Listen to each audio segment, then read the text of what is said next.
Hey there folks, so welcome to Spectrum Pulse. We talk about music, movies, art, and culture.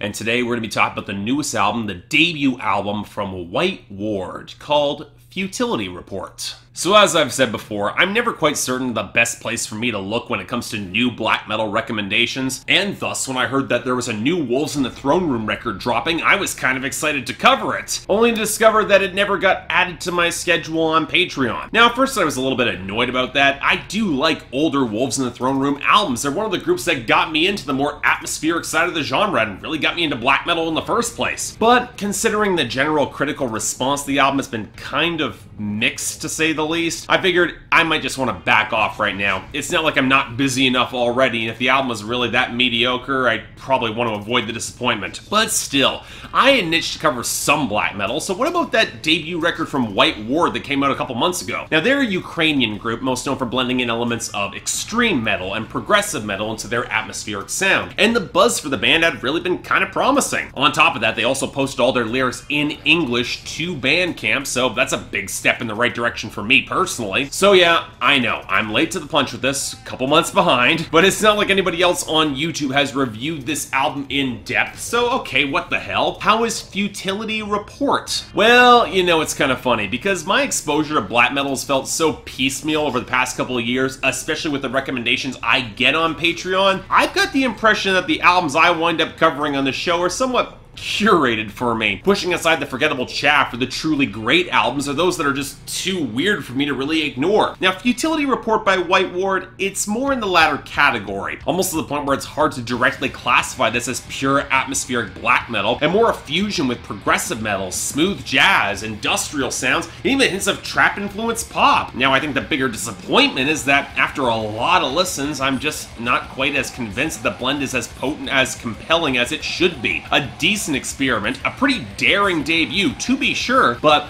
go anything more than that? Well, let's start off with the elements that I do like about this project, because again, this is not a bad album that start things off. Drummer Yuri Kononov delivers an impressive display in his percussion lines, switching from blast beats to more progressive sections with ease, complemented by some solid bass lines, and as for the guitars, honestly, Igor Palomarchuk and Yuri Kazarian are both exceptional here, from the frenetic and aggressive tremolo riffing to more expansive, smoky sections to the solos that are consistently the best parts of this album, especially on the album highlight for me, Black Silent Piers. And while I wouldn't quite say the vocals were incredibly distinctive or exceptional, Andrew Roden's screaming, it was fine enough. It fit the vibe of these songs, which contributes to the distinctive feeling of all the component parts are here for this to be a great debut, at least in terms of the talent on display. The problem comes in balancing all these parts, and this is an issue in both the composition and the production. Certainly there are impressive segments of this album, the final third of Deviant shapes of the shredding riffs, the heavier groove anchoring most of Homecoming, the smokier texture and the stronger black metal tendencies behind Black Silent Piers. Really, when this album tilts more into the black metal side, it turns out really well, but these segments often feel isolated against a mix that will suddenly shift gears without warning for a more quiet or spacious progressive side, with programmed skitters of drum machines that don't really fit in with the rest of the real drums. I mean, they're not bad in isolation, but it kind of compromises any sense of real flow, and not in a way that feels outwardly experimental in a good way. It's one of the reasons I think the final minutes of the closing title track on this album are such a misfire. Without warning, we get a shift to blocky, late 90s inspired breakbeats, and not only are they layered in front of the main guitar line, which is a consistent issue with the percussion pickups all over the album for the record, but it feels completely out of place, and it's a really clumsy way to end this album. It just feels weird and tacked on. But a larger issue, it comes in the inclusion of that saxophone, and look, it's not entirely the saxophonist's fault here that for some reason the producer decided to layer that tone pretty much over top of everything else when it comes in. But if you're expecting a virtuoso or free jazz performance here, you're not gonna get it. Which means that it can sound really disruptive when you have impressive as hell tremolo riffing or a solo, and suddenly that droning sax line becomes the main priority in the mix, and it's just not nearly as interesting or diverse or progressive. Now granted,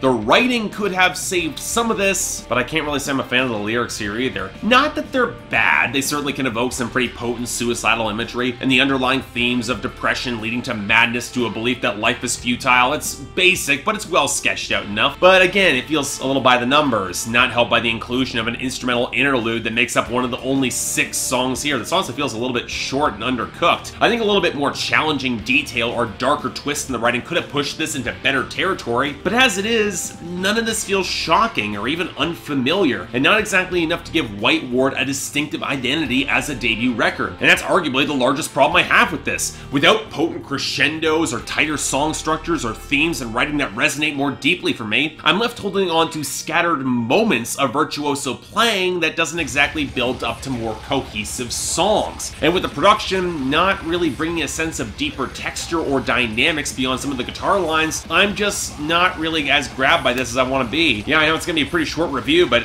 for me it's a light 6 out of 10 and only a recommendation if you're looking for some black metal that brings in a tone that is a little bit different, but I can't honestly say it's a great tone either. But beyond that, I don't really see much more of this pulling me back. It's not bad, but not really exceptional either, and I wanted to like it more.